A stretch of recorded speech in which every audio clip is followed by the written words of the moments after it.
Welcome back, ladies and gentlemen. Welcome to episode 130 of the Access to Combat podcast. I'm one half of your host, Hugo the Boss. Hugo got next, joined by my co-host. It's your boy, Ray Boogie Kahuna. On today's episode, we're going to be breaking down UFC Houston, Strickland, Fluffy Hernandez. And on the boxing end, we have Barrios and Garcia. But before we get into any of that, like always, my brother, please tell them what the deal is. Like, comment, subscribe, follow Facebook, Instagram, X, Threads, and TikTok. Like always, if you're enjoying the visual portion of this podcast, check us out on YouTube. And coming soon, we're going to catch us live on Twitch and Kick. But like always, you can like, comment, subscribe, and hit that notification bell to stay up to date. And for all of our audio listeners, Spotify, Apple, Amazon, and iHeartRadio, you already know. Before we kick off this podcast, as you guys know, we've been out for a couple weeks. This is a just quick PSA. I want to say thank you. I want to say shout out to everybody who reached out in the DMs, in the messages, who hit us up on the side. We had a family/medical emergency. We had to miss a couple of events. And right now, as you can probably tell, me and my brother are a little under the weather. So, we're going to try to keep this one short and sweet. We're still going to give you the information you need. But, bear with us if you hear some sneezing, some coughing, some sniffling. I promise we're going to try to get all of that out in post before this hits your ears, before it hits your eyes. But, again, thank you. And, we'll kick it off and we'll do our thing. 100. First fight on the card at women's flyweight, we have crispy Carli Judice going one-on-one with Juliana Killer Miller. Judice, 5-2 overall. Fighting out of Lafayette, Louisiana, 26 years old. Miller, 4-3 overall. Fighting out of San Diego, California, 29 years old. We're kicking off UFC Houston with some women's flyweight action. And in my opinion, it's going to be a one-sided ass whooping. Let's keep it 100. I think Judice does whatever she wants with her on the feet. Miller's only path to victory, in my opinion, is if she can establish any kind of takedowns consistently and get her jiu-jitsu going. Because, listen, I like Miller's attitude. I think she's tough. I think she got that dog in her. But in the striking department, she tends to fold. She don't have the best hands. And in the grappling department is, kind of her bread and butter. But I don't think she's going to have that much success getting to it consistently against Judice. Judice has got way better hands. Polished striker. I see Judice ending this relatively quickly. I say first, second round. Give me Judice by KO. I think she just runs over Miller here. And I don't know. Maybe she becomes the killer. I think this is definitely a one-sided fight for sure. I'm with you here. I think Juliana Miller's not UFC caliber. I think Judice is gonna put hands on her at will. She's big for the division. She's rangy. She knows how to manage the space in between her and her opponents. I feel like Julie is her only path is really to get us up here, and I don't think her wrestling's that good. Unfortunately, this might be her walking papers. Unfortunately, too, I feel this is like a show me something, Julie, or go home kind of fight, and I think she's gonna wind up going home. Judice is not an easy out. The striking is just vastly on a different level, and Judice has stopped a couple of opponents at this level on the UFC. So give me Judice first, second round. I think she packs her up quick. So that's where I'm at with this. Next fight on the card at men's featherweight, we have Yadier de Valle, the Cuban problem, going one-on-one with Jordan Leavitt, the Monkey King. Valle, perfect, 10-0. Fighting out of Houston, Texas, but repping Cuba, 29 years old. Leavitt, 12-3 overall. Fighting out of Las Vegas, Nevada, 30 years old. This is one of the more interesting fights on this card. I'll kick it off on the Valle side. Was involved in a controversial win versus Bulgarian his last time out. He was probably the only one that didn't know that there was maybe quote unquote a fix there. Supposedly, allegedly, supposedly. I don't want to throw any accusations out there, but listen, he did his thing. But at the same time, it's kind of hard to take what he did in that fight as I guess fact, or I don't know what word I'm looking for here. Proof of his skill level. Yeah, because again, there was some shady shit, happening there. Bulgarian, kind of sold it a little bit. It was disappointing to watch a bit because you seen the guy fight before. He probably could have got out of some of those spots a little easier than he did. I don't know. It's kind of put himself into some of them too, by the way. It was disappointing. And and nothing, again, you can't take nothing away from Valle. He's a grappler. On his strikes, he throws hard. Not the most technical on the feet, but he throws heavy kicks, heavy punches. He's going here one-on-one with Jordan Leavitt, the Monkey King, moving down in weight, dropping from lightweight to featherweight. I don't think that's being talked about enough. I think he's underrated. I know a lot of people don't like him because of his personality, because he's maybe a little flamboyant, but Monkey King got some finishes. Monkey King got some skill. I think if you're asking me, if you're comparing jiu-jitsu between the two gentlemen here, I think Leavitt blows him out by miles. I think he's very good on the ground. When it comes to the wrestling, it's probably more of a 50-50 toss. Leavitt is a little sneaky here. I kind of want to lean Leavitt here for the win. I think the guy's got underrated power. I think the weight cut probably helps his cardio issues a little bit. I think the weight cut probably does everything maybe except for help his chin. And that's probably the most worrying part of this fight because Valle, if he gets you on the ground, very active with the ground and pound. He's just going to have more activity in general. So I see this fight probably going the distance, maybe split decision. I'm going to lean Leavitt, and I might be looking at some, maybe some sub props or, something along that nature on his side. If you like the Valle side, it's KO or decision. It's a close fight. It should be a closer fight than what it's lined. So if you're looking at it technically, it's probably dog or pass. Give me Leavitt here for the win. And I'm ready to look like a dumbass when Valle just sleeps him probably in the first 2 rounds. Yeah, I'm with you here. I think the line just is a little too disrespectful. You have Jordan Leavitt sitting at a plus 250 in most books. This fight should be aligned a little closer. And I understand that the Valle is a little bit of a powerhouse. He's built, he looks the part. Put it that way. I'm just not convinced on his jiu-jitsu and wrestling either. I think it's good. I don't think it's great. And technically his base is wrestling, so it's not really too impressive. Striking's serviceable, but he's really trying to get you to the floor. And I'm not sure he's going to be able to bully around the Monkey King the way he's done other opponents. And technically, to my brother's point, I don't think Dulgarian will forth his best, foot in that first fight. Well, the fight that, was super controversial and got Dulgarian released from the UFC and investigated by the FBI, right? The female body inspectors. So I just feel like there's a lot of questions on the Valle side in terms of how good he actually is. With that said, I just can't get behind the line. I don't think the Valle should be a minus 340, 350 against anyone of Jordan Leavitt's skill level, considering we don't know the Valle's ceiling, considering he hasn't really been tested. Yeah, and again, unfortunately, you have to throw that last result out the window. And on top of the fact that, Jordan is not going to entertain any kind of striking in this fight.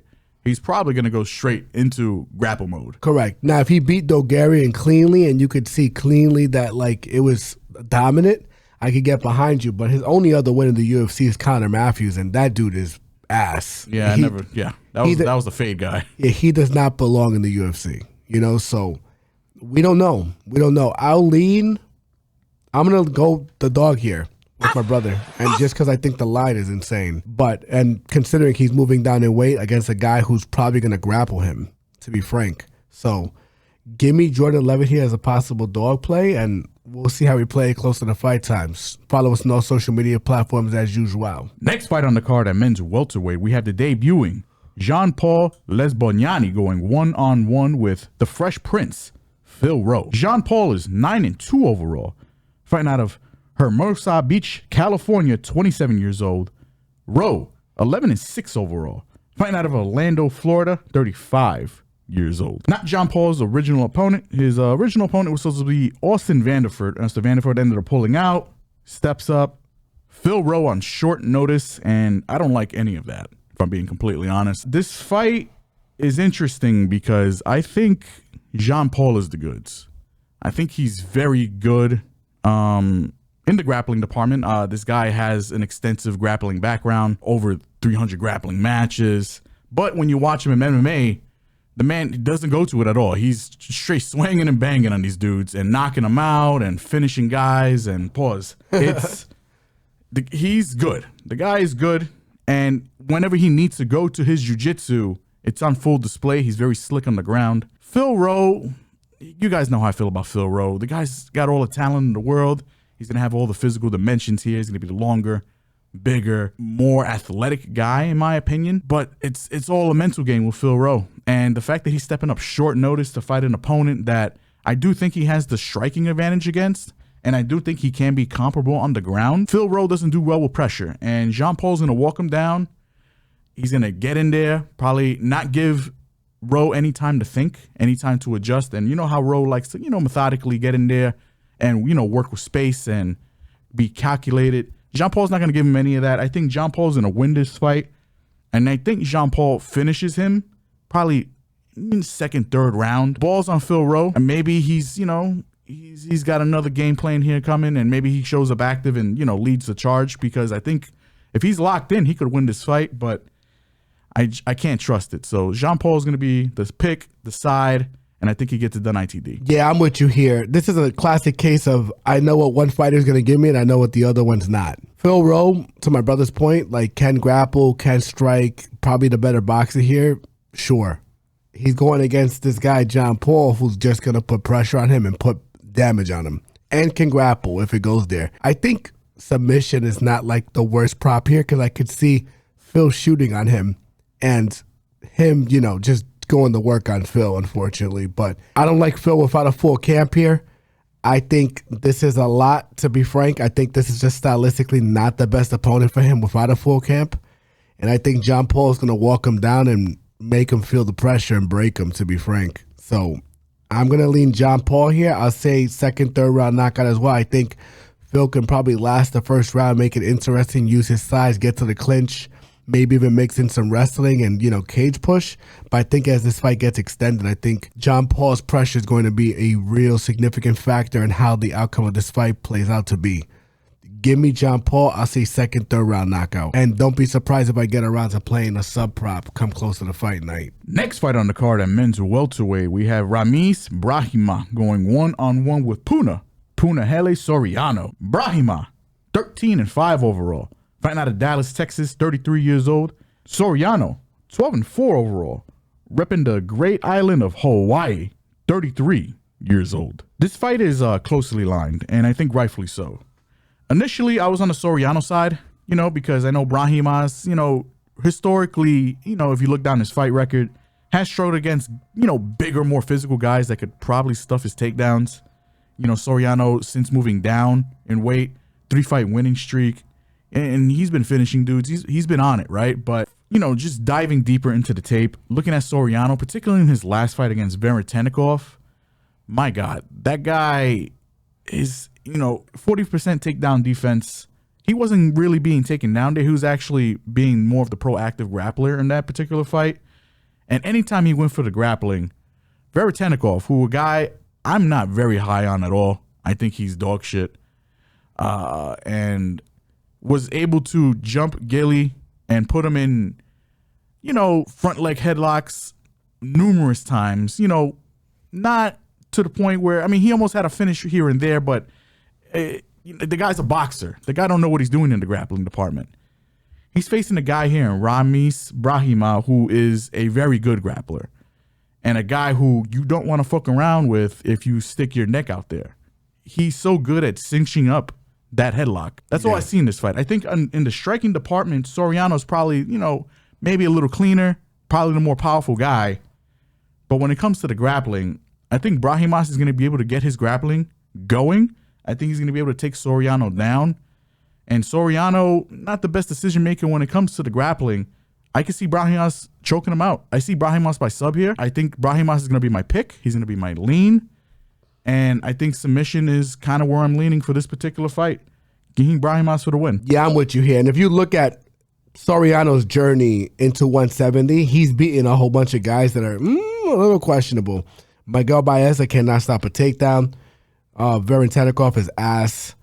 Euros Magic is probably the only one that's aged well, but he's a gunfight early. And if you could catch him early, you could stop him early. With that said, we've seen Brahimaj, I think, deal with a better wrestler. Probably not a better wrestler with a better process, but a better proven wrestler in Vanderford and get him out of there with the front headlock series. I suspect it's going to be more of the same in this fight with Soriano, who tends to fuck around and find out, as my brother mentioned, with putting his neck in certain spots. So he is the Cody Durden of this division. Right, so give me Brahimaj to get him with a front headlock here, and that's where I'm at with this. Brahimaj via sub is the lean I'm making. Next fight on the card at women's bantamweight, we have Nora Cornolle going one-on-one with La Pantera, Joselyne Edwards. Cornolle, 9-3 overall. Fighting out of France, repping France, 36 years old. Edwards, 16-6 overall. Fighting out of Panama, repping Panama, 30 years old. This is a run back, ladies and gentlemen. And if you remember correctly, I decided to go and watch that fight one more time just to refresh the memory because I got a goldfish memory, right? Edwards got robbed in that fight, in my opinion. She won that fight. It was a close fight, don't get me wrong, but I thought it was a clear fight, in my opinion, for Edwards. But, Cornolle in France, the judging, a little weird. Little French, Little French, a little on the French side. Cornolle got the win there. Now they're running it back in Houston, and, in Texas, the judging is also a little, little fugazi, right? Where them Texas boys at? Where them Texas judges at? Man, I hate Texas, but respectfully, I'm going to take Edwards here for the win again. And it's just one of those things where, yeah, it was Cornolle's debut fight. Since then, she has looked better. But I still think, even though her grappling has improved, it hasn't improved that much. She's a kickboxer at heart. Edwards, since that fight as well, has also improved, has twice the amount of experience, is the better striker in my opinion. And I think it's going to be more of the same, maybe a run back, maybe even a Joselyne Edwards sub, if I'm being completely honest. So give me Edwards here for the win. I'm going to put it on the line, put the nuts on the table. I'm going to say by sub. I think she gets this one done. If this goes to decision, Lord help me, Lord help everybody. I don't trust Houston, Texas judging, but Edwards is going to be the pick, the side. Give me that sub. Yeah, I'd see this fight probably going split majority, to be honest. I think for a lot of reasons. I can't get behind this line. They have Joselyne sitting at a minus 310. Oh, this is still women's MMA, ladies and gentlemen, and this is a rematch. And you have Cornolle sitting at plus 230 at the lowest on some spots. So I feel like this is dog or pass or split majority, to be frank, just based on the line. But I understand my brother's process here. Joselyne should be able to use her size and pretty much lay on this girl when she needs to, but I will give Cornolle a little bit of credit. She has been working on her get-up game. She's been working on getting her hooks in as she goes down, her butterfly hooks. She knows how to work through the Kimura trap to use it to get back up to her feet. And she didn't show out well against Cara Rosa, but Cara Rosa is a jiu-jitsu black belt, right? And she can grapple, and she's big. Also underrated, too. Underrated as hell. Joselyne Edwards, not a black belt, big, and I think has improved, too. So I'm going to lean Joselyne tentatively here. But as long as she makes weight, Yeah, that's going to be the most interesting part of this for her. Yeah. But if you're asking me, I think there's also a chance here that Nora can pull this out. So I think it's dog or pass, split majority. Give me Nora Cornolle here as a possible dog. Look, come close to the fight night, but Joselyne Edwards I think is assuredly the lean, just because I trust her process a little better in terms of getting to her wrestling and laying on a girl, as well as her developments and incremental improvements in her striking and stand-up game. That's where I'm at with this. Next fight on the card at men's flyweight, we have Alden Coria going one-on-one with Luis Gurule. Cobra, 11-3 overall. Fighting out of Texas, 27 years old. Gurule, 10-2 overall.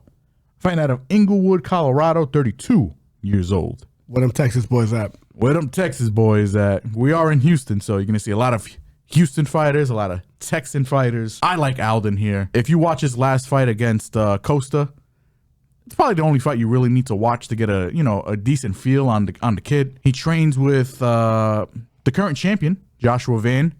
Fights very similar in the stand-up. Very confident, throws hands, manages that space very well. I think he makes better defensive decisions. He does make better defensive decisions. And they're in the same division, too. So it's kind of like, to have a training partner who's that good in the striking. And also, what doesn't get talked about is Alden's ground game.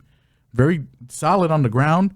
Will go for takedowns, has solid jiu-jitsu. I think he wins this fight. I think he gets it done ITD, low-key. Gurule, listen, I think the guy peaked in the Contender Series fight. He's on a 2-fight losing streak. Really hasn't looked that impressive in either one of those fights. And he's got decent hands. He's got decent pop. I think he's a tough guy. I think he's got some grappling. I just think Coria is just better everywhere. I think you guys are going to see it. Got a little hometown advantage. I think Coria gets this one ITD.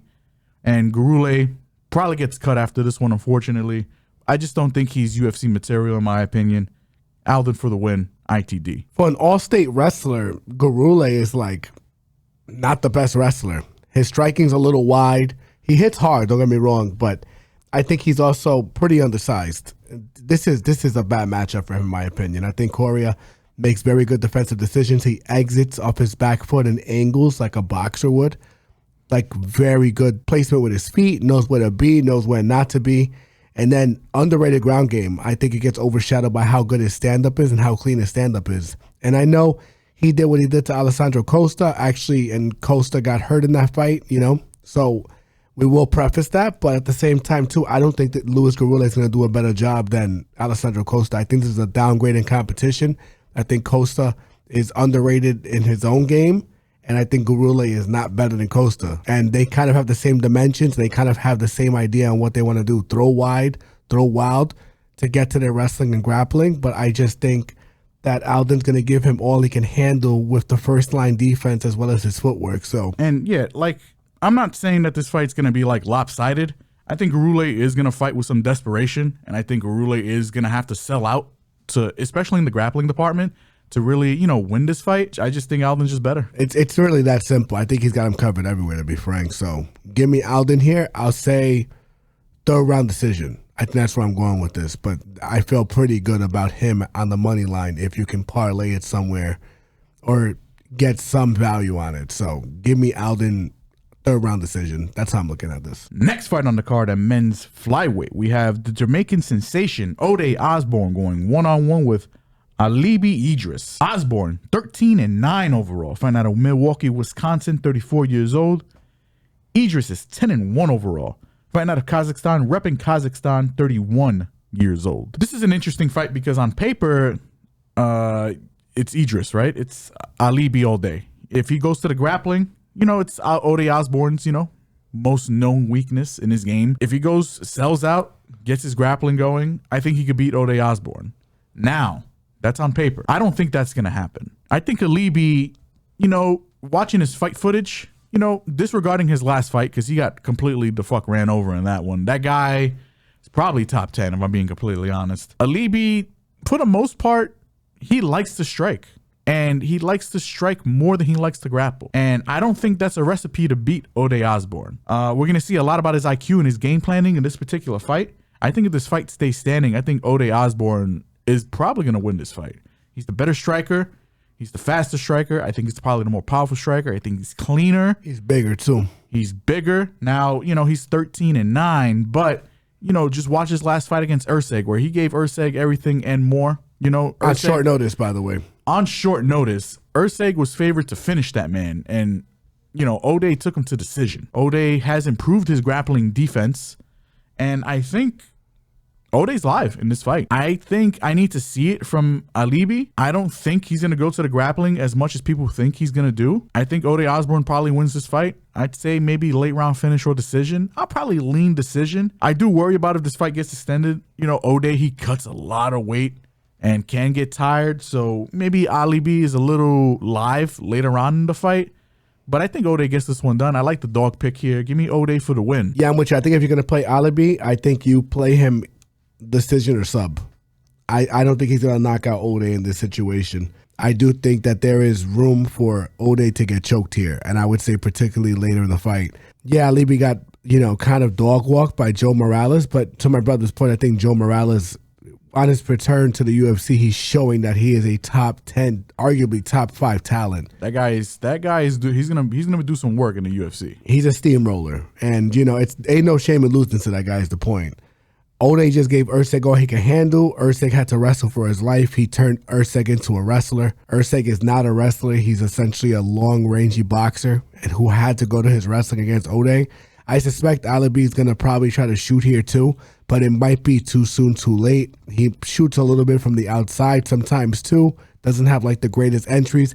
Does have good inside trips though, which makes this fight very interesting. And I agree with my brother, particularly as the fight gets extended. That's when we will see the difference in levels and things of that nature. So I'm going to lean Ode as a dog shot here too, tentatively, just because I agree with my brother on the size, the experience, the power, the speed. Particularly early, it's going to be really interesting. But if Alibi can extend this fight, it gets really interesting as the fight goes. I'd say Ode early, Alibi late. And that's how we'll look at this. I think Alibi probably as a live bets jump in is not the worst look here too, if you like him. But if you're betting Ode, I think you got to get him early, and then particularly at dog money, he's going to probably flip to favorite money early in the fight. So give me Ode as the lead. I think he can get 2 rounds off this guy, but I wouldn't be surprised if Alibi steals this down the later stretch of the fight, whether he wins a close decision or he gets a sub here. So this is a fight I'm probably going to stay off of, ladies and gentlemen. It's very high variance, but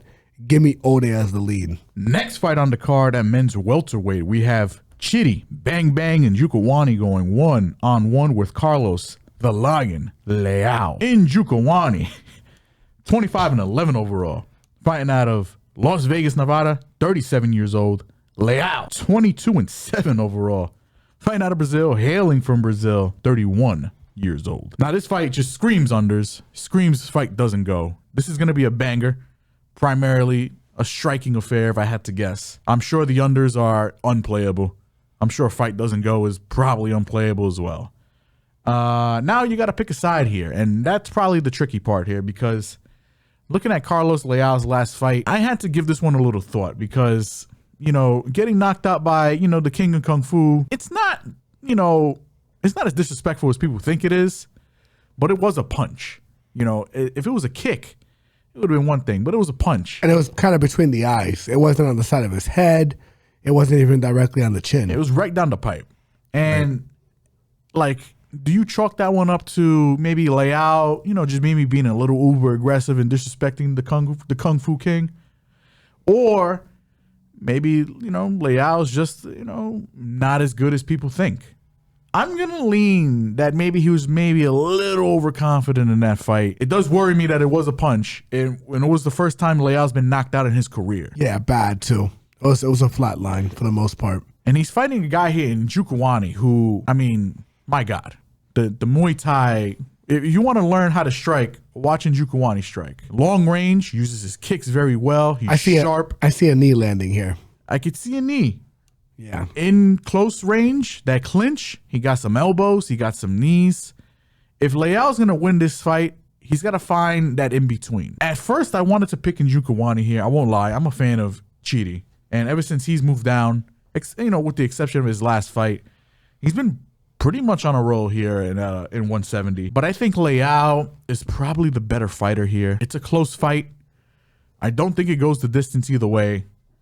But get me Leal here to find that in between, maybe be a little more cautious, because I do think he's a smarter fighter than what he showed in that last fight. And I think he probably catches Njokuani in between. Give me Leal here for the win.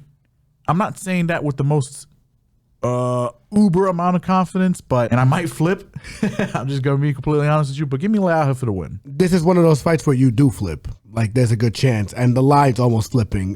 They had Leal open up as a minus 185. Chidi open up as a plus 155. It's nearly a pick'em right now. And that makes sense. That makes a lot of sense. These boys can both knock each other out.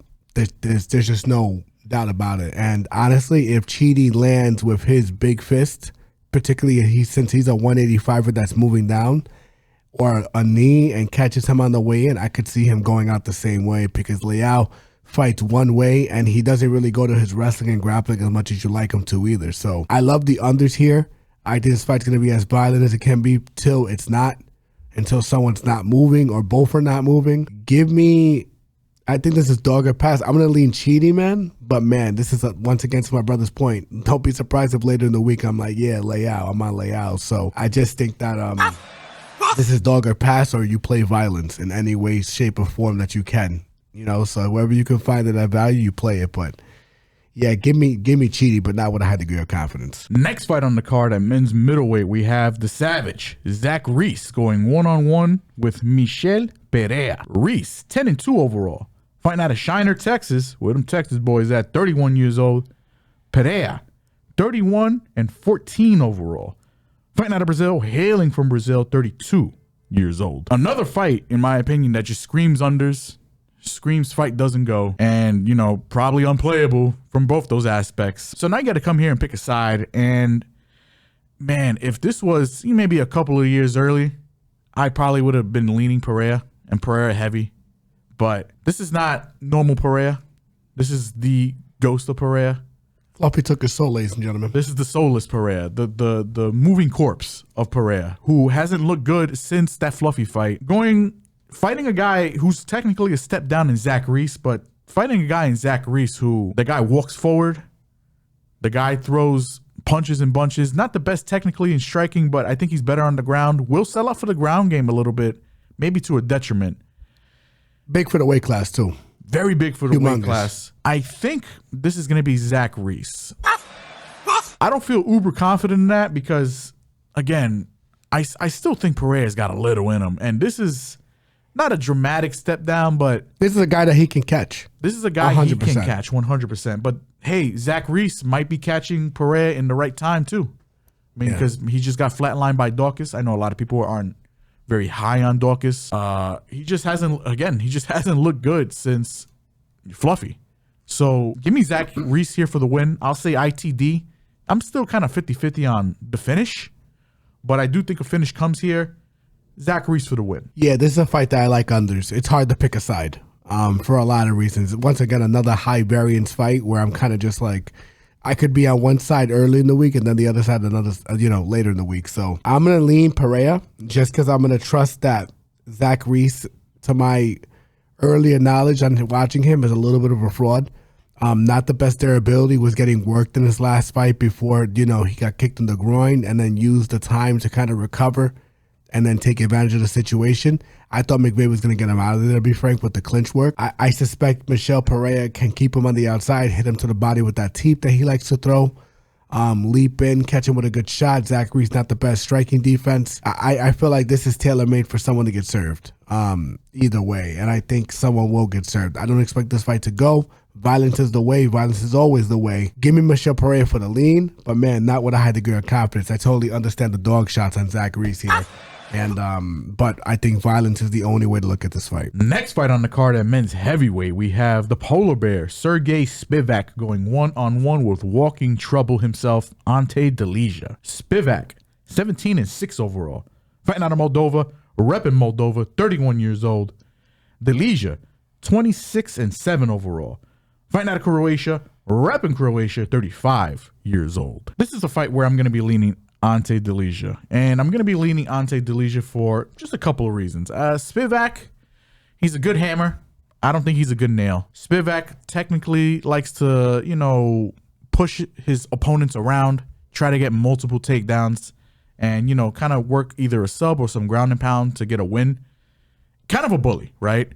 I think he succeeds in those kind of fights. I don't think he's going to be able to do any of that to Delija. I think Delija is a big man. I think Delija is going to walk forward, make Spivak feel uncomfortable, turn him into the nail, and beat his ass. I'm just going to keep it 100. I know Delija's last fight, a little controversial. He did get eye poked. He did win that fight technically, but it's Herb Dean we're talking about here. Ended up restarting that fight. Waldo ended up, getting the W back, knocking out Delija. I don't really put that on Delija. He thought he won. He had a big adrenaline dump. If they run that back, it's probably a closer fight. I probably still favor Waldo if I'm being completely honest, but Delicia's just a better fighter here, and he's going to be the bigger bully, and I think he just walks down Spivak and beats his ass. Give me Delicia here for the win. I say via knockout. I say within the first 2 rounds. I think he gets this one done. Packs up Spivak. Packs up the polar bear, sends him up north again. Yeah, I'm with you here. I just feel like Delicia's combination boxing is going to give Spivak a lot of trouble. And Delicia can grapple too. Like, he doesn't show it as much, but he is a training partner of Tom Aspinall, who does work with him on the wrestling and the grappling. A lot of the wrestling and grappling partners they have are legit, at least at the heavyweight level. So for me, I expect Delicia to be ready. I expect Spivak to fold here. I think the line's a little warranted. They have Delija sitting at like a minus 170, 175. I get that. I think that's appropriate. I think Delija gets downhill on him. I only worry about Delija with his chin after getting chin checked his last fight, and it wasn't too long ago. But at the same time, there's a guy in Spivak who's not necessarily going to punch him. He's going to try and wrestle him and hurt him. So yeah, in my opinion, I think Spivak needs multiple takedowns. I don't think he's going to be able to get multiple takedowns. He'll get 1 or 2. But he needs multiple to succeed in this one. I don't think he'll get it. Agreed. And I think that's what's going to be the determining factor. I think Spivak might gas himself out, get himself in trouble, and then get them hands put on him. So give me the leisure here. I'll say by knockout. I think he gets it done. I'll probably say second Second round. I'll say second round knockout. Next fight at men's featherweight, we have Dan 50K Ige going one-on-one with Melquizael Costa. Ige 19-10 overall. Fighting out of Hawaii, 34 years old. Costa 25-7 overall. Fighting out of Brazil, hailing from Brazil, 29 years old. This is an interesting fight. This is like, it feels like a bit of a crossroads fight for me because Costa, you know, came in the UFC a bit questionable, you know.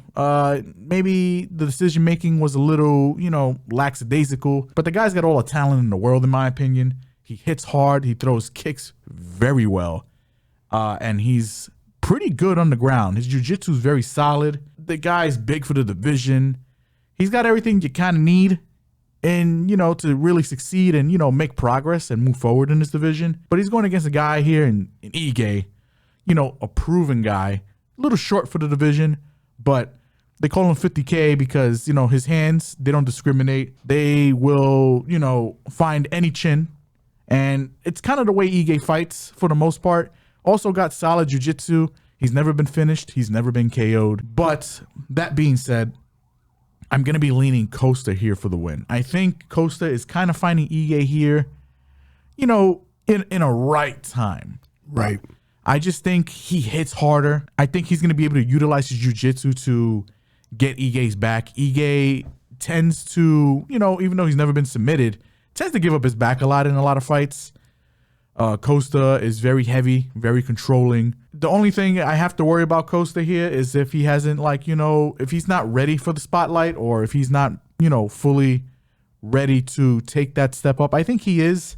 I think Costa gets this one done, but I'll be leaning Costa here for the win, probably via decision, just because I want to put a little respect on Ige. He's fought a ton of well-established, very good fighters. He has the very impressive resume, but I just don't think Ige's going to have the output to win this fight. I agree with you. I think he's going to have a hard time fighting Costa. I think this fight gets really interesting down the stretch of the fight because Costa, I'm not sure his cardio is really necessarily proven. And if you look at who he's beaten up until this point, outside of Charrier, who technically by a lot of MMA standards is technically a journeyman, even though I think he's a lot better than a journeyman, it hasn't been really the most impressive run. You have Ige, who actually set back Woodson. He's fought the best of the best. I know people argue Woodson's not that good, but if we're being honest, Woodson's technical boxing, his ability to work up against the cage and avoid damage, he's very difficult to find too, and Ige eventually found him. Costa, if he doesn't manage his gas here, he could be in some real shit. I agree with my brother. I think this smells like a fight where someone's going to get stopped.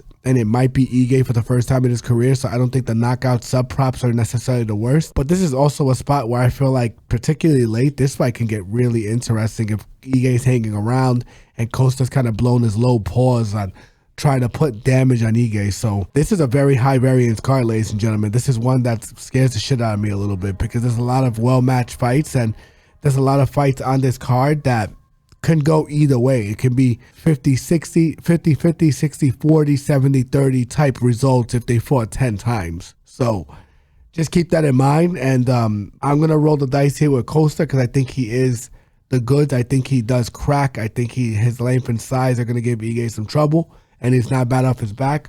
But don't be surprised if Ige comes in with a live spot that I think is appropriate, particularly as Costa's fading as the fight continues. So give me Costa for the lead. Not sure how I'm going to play it come close to the fight night. Next fight on the card at men's welterweight and is currently constituted the co-main event of the evening. We have Hands of Steel, Jeff Neal, going one-on-one with the Doctor, Uros Merich. Neal, 16-7 overall. Find out of Dallas, Texas, where them Texas boys at, boy. 35 years old. Merich, 12-3 overall.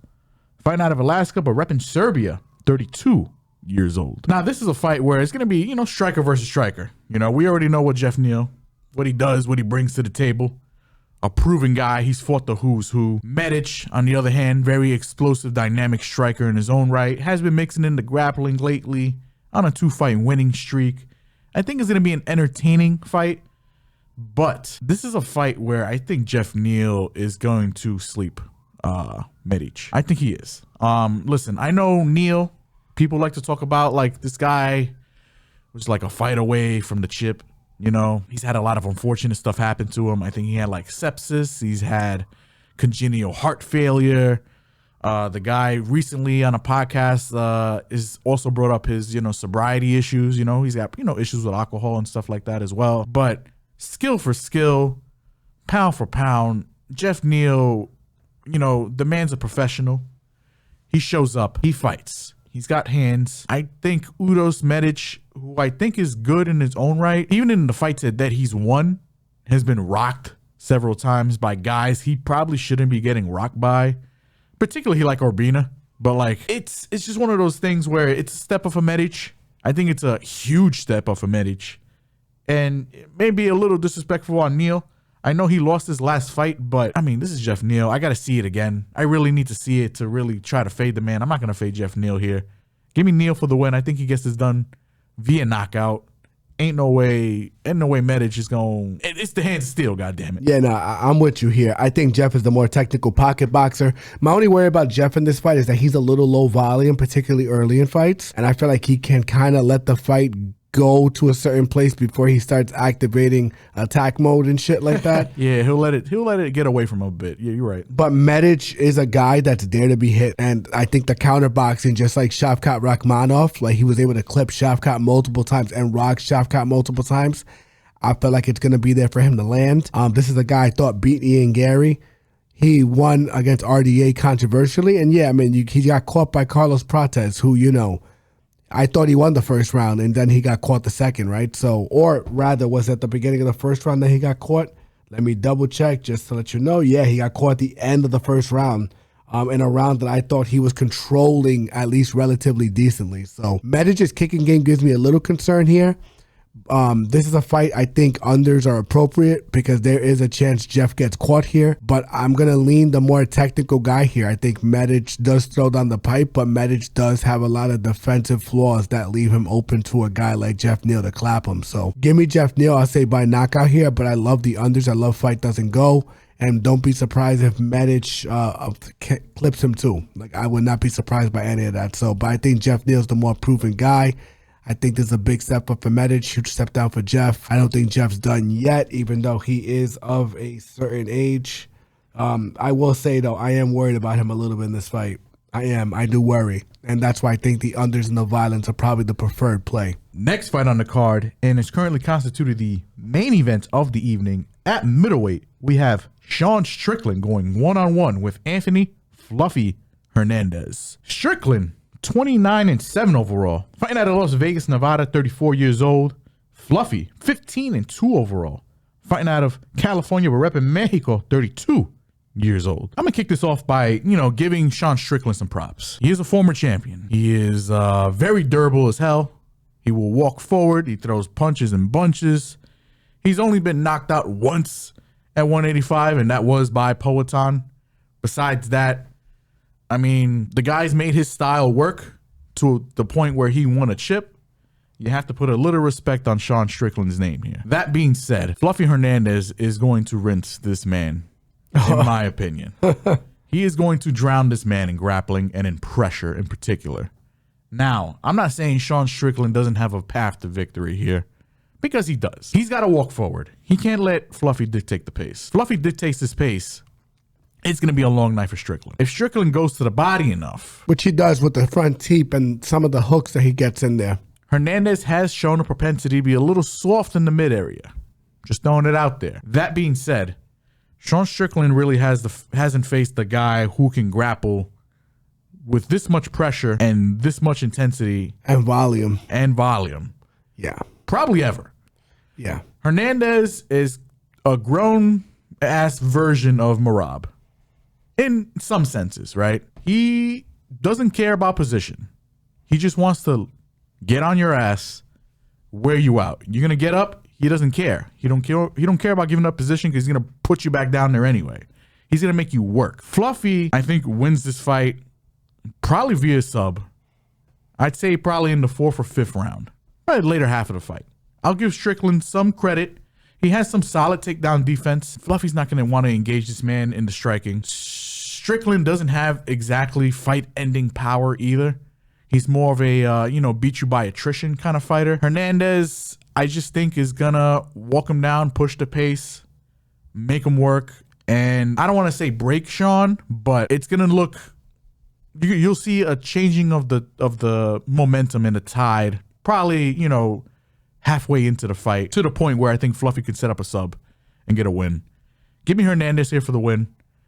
I just think this guy is on a roll. I don't think anybody's got any kind of grappling or wrestling to compare outside of the champion, outside of Khamzat. I think Fluffy does get a win here in Texas and sets himself up to be in shot or within earshot of the title. Yeah, this is an interesting fight. I don't agree necessarily with the line. I think the line is a little crazy, but I think where it opened is a little bit more appropriate than where it is now. They had Fluffy open up at a -245 and Strickland open up at a +186. I think that made way more sense than what it is now. This line's completely blown out, in my opinion, for Fluffy. But I understand why. I just think Strickland, low volume.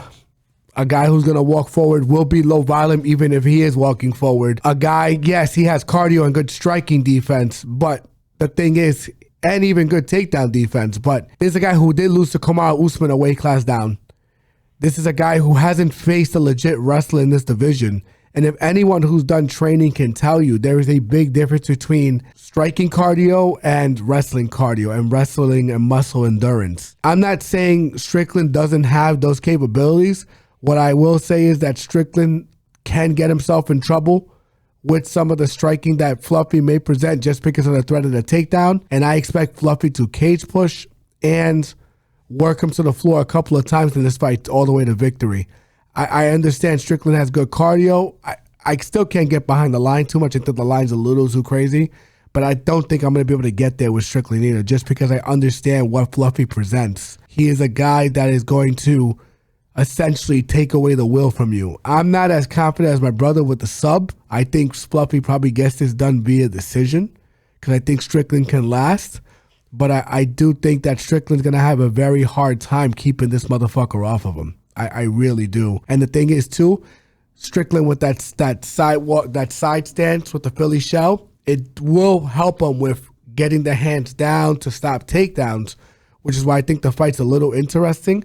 But I also think that eventually, once Fluffy starts digging those singles and getting to the back and just starts, spamming him with shots, I just think eventually Strickland's going to fall off a cliff. He just hasn't fought anyone like this. No one in this division's fought anyone like this. Only one that they can compare is Khamzat, and I'm not sure Khamzat has the 5-round cardio that this guy does. This guy builds, and then as the fight continues, he just gets worse for you. It's like being in a storm with no place to get cover, right? So, and I think that's what it's going to feel like for Sean. And by the way, I'm not saying Sean can't win this. I just don't think it's very likely. Give me Fluffy here. I'll say by decision. And that does it for our UFC Houston coverage. Moving right along, like always, to the sweet signs. Before we get to the larger card in Vegas, we're going to take a little pit stop here in Detroit, Michigan, where there is a undisputed female heavyweight title fight featuring Claressa Shields going one-on-one with Franchon Crews-Dezurn. Shields, perfect, 17-0.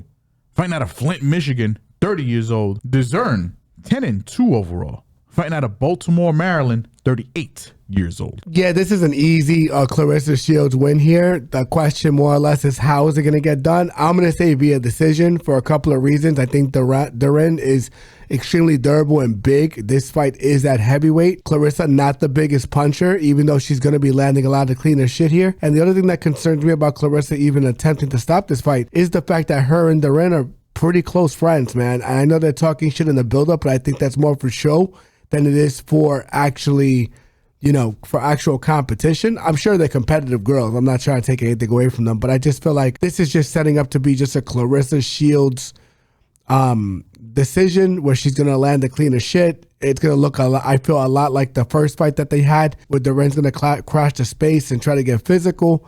And Claressa's just going to land the bigger shots and the cleaner shots as she enters the space.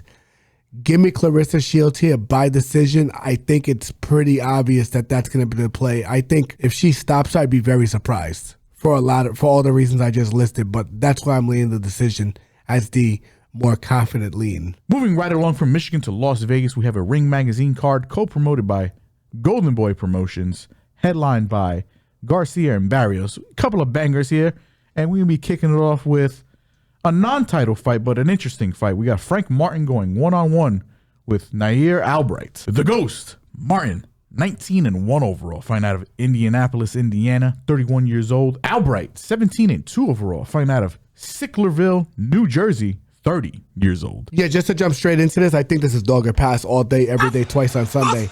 And here's why. I think Yadier Albright is an underrated boxer. To be frank, this is a guy who boxed to a majority decision against Keyshawn, even though a lot of the promotion and the commentary for the fight were super biased against Keyshawn. Yadier was able to land damage on him at certain points, able to effectively move his head, then proceeded to beat the brakes off of his brother the next fight. Beat the shit out of him, to be frank, which then led to Keyshawn and his brothers jumping him in the locker room, which is unacceptable in my opinion. I think it's childish. I think it says a lot about what Keyshawn is and being a sore motherfucking loser. Keep the fight in the ring, man. Yeah, I mean, especially if he worked you and he was classy about it. He didn't talk no shit. He wasn't trying to get crazy. I think Yadier is an underrated boxer. Yes, he's going against Frank Martin, who did recently come off an arguable knockout of the year candidate against Bartholomew, but Bartholomew's there to be hit. Yadier, I think, is much more difficult to hit. And I think this fight is going to come down to a battle of the jabs, considering it is a orthodox versus southpaw fighter. Whoever can get that lead jab going will control the fight. And if Keyshawn Davis had a hard time when Yadier's jab, I expect Frank to have a similar issue, even though Frank is probably a better athlete in a lot of ways than Keyshawn. But I think, skills pay the bills here. I think Yadier sitting at dog money. He's sitting at plus 225. I think this fight should be a little more closely lined.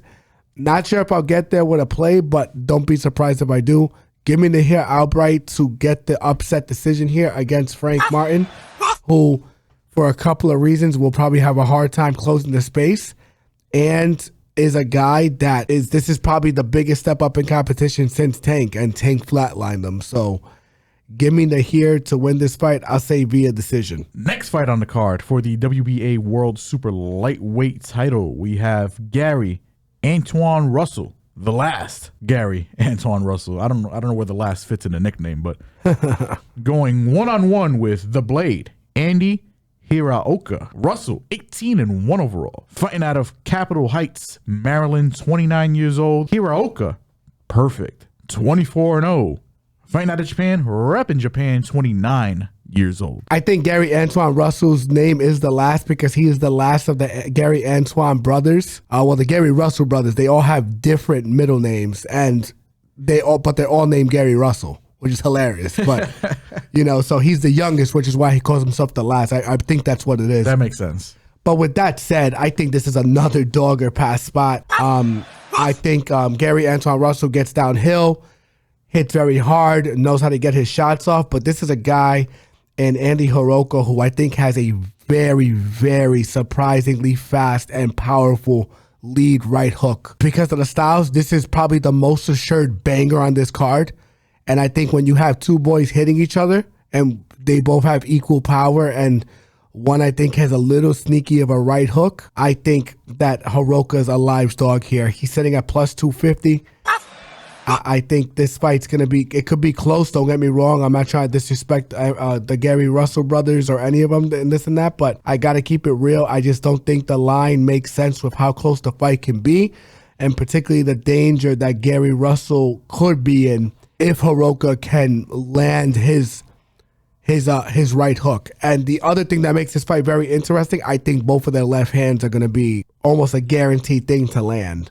The fight's going to be very interesting. But I think when it's going to be interesting and close, you have to go dog or pass here. So give me Andy Hiraoka as a possible dog play here. Not sure if I'm going to get there via fight night, but don't be surprised if I do. But in a fight where it could be either way, you got to lean the dog. Next fight on the card, and is currently constituted the co-main event of the evening for the IBF World Super Lightweight title. We have Richardson Hitchens going one-on-one with Oscar Duarte. Hitchens, perfect, 20-0. Fighting out of Brooklyn, New York, 28 years old. Duarte, 32-1 overall. Fighting out of Mexico, rep in Mexico, 30 years old. This is probably the most lopsided fight on the card, and here's why. Not because Oscar Duarte can't get downhill on Hitchens, but I just feel like Oscar Duarte does have the tendency to be the bull in a game of matadors. Yeah, he had a good showing against Kenneth Sims. I faded him there. Credit to him. He still only won the fight via majority decision, which means one of the judges saw the fight a draw. And Duarte got off to a fast start in that fight. I think if Sims got his legs under him a little faster, he probably outboxes him. This is a guy in Hitchens who is going to be present and clear from the start. He's got the same dimensions as Sims. He's also got 5 more inches in reach than Sims. He's outrageously long. Pause. And this is a guy in Duarte who, listen, outside of the Sims fight, hasn't really beaten anyone of impressive. And a guy who actively allowed Ryan Garcia to hang around in that fight, give his back to him multiple times, and then proceeded to get caught with punches. So I'm not shitting on Ryan Garcia in this regard. I just think that Hitchens is going to be able to stick to a game plan on a more consistent basis relative to Ryan Garcia.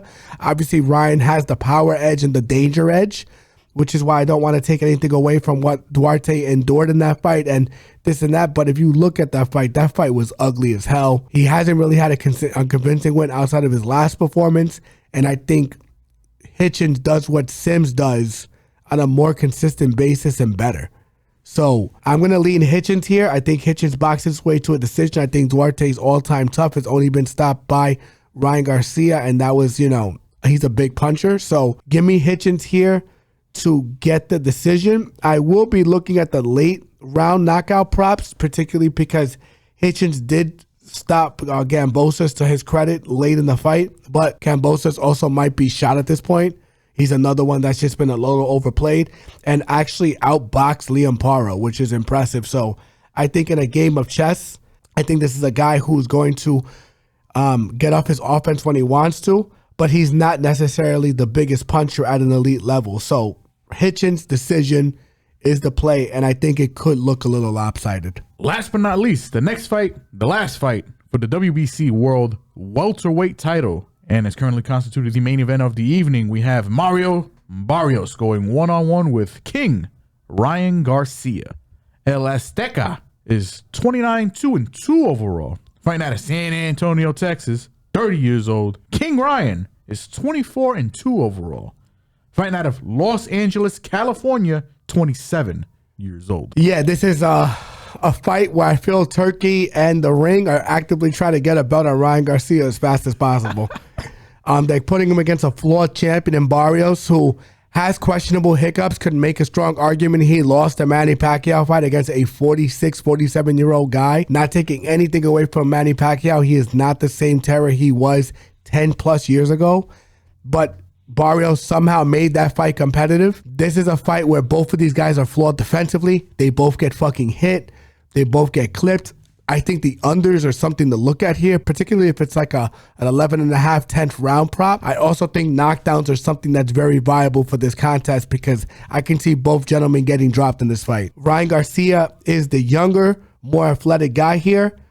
I'm going to say Barrios is most assuredly the bigger guy. You've seen it in the face-offs too. But Ryan Garcia has had no problems chopping down taller opponents, especially guys that are there to be hit. Barrios is a guy that I think is making Ryan get out of bed too, because Barrios is a decent finisher and will go for it at times, which leans me more into the idea that I think the knockdowns in this fight are live and something to look at. And I think the unders are something to pay attention to too, because there's a good chance Ryan can get stopped in this fight too. So I'm going to lean Ryan Garcia here, man. And I might be eating a bag of dicks at the end, after the result of this fight. But you and me both, brother. I'm going to lean Ryan just because I think he's the younger guy. I think he's the more gifted guy.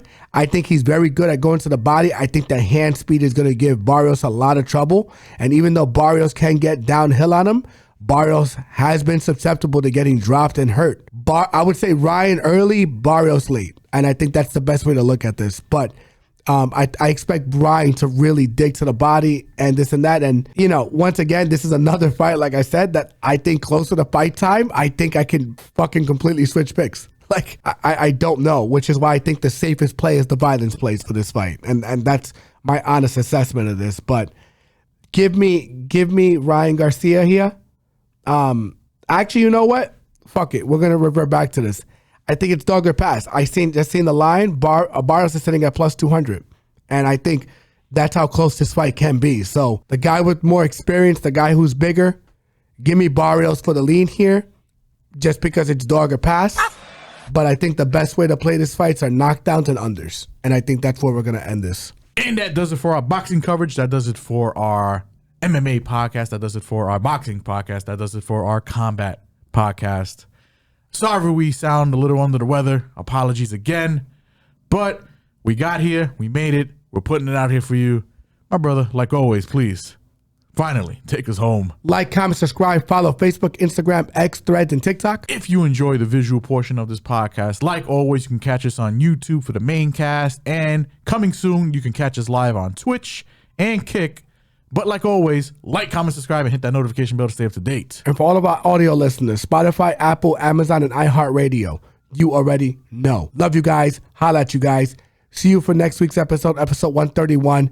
Once again, we apologize for us being a little bit under the weather. We're very nasally. I have congestion up to my brain right now. You don't want to see this guy's eyes. He looks like a demon. Yeah, I look like I smoked a baggie before I got in here. 100%. Like I would get pulled over and tested for sure. I feel horrible, but we had to make sure we got this content out to you guys, particularly since we missed the last 2 weeks with family emergencies and things of that nature. But we appreciate your patience. We also seen that we lost no subs. We lost nothing. We had people still commenting and asking where we're at. It's deeply appreciated. We're fucking back, and we're coming back hotter and bigger than ever. Pause. And we have more to coming very soon. Hey. Yes. So as weird as it sounds.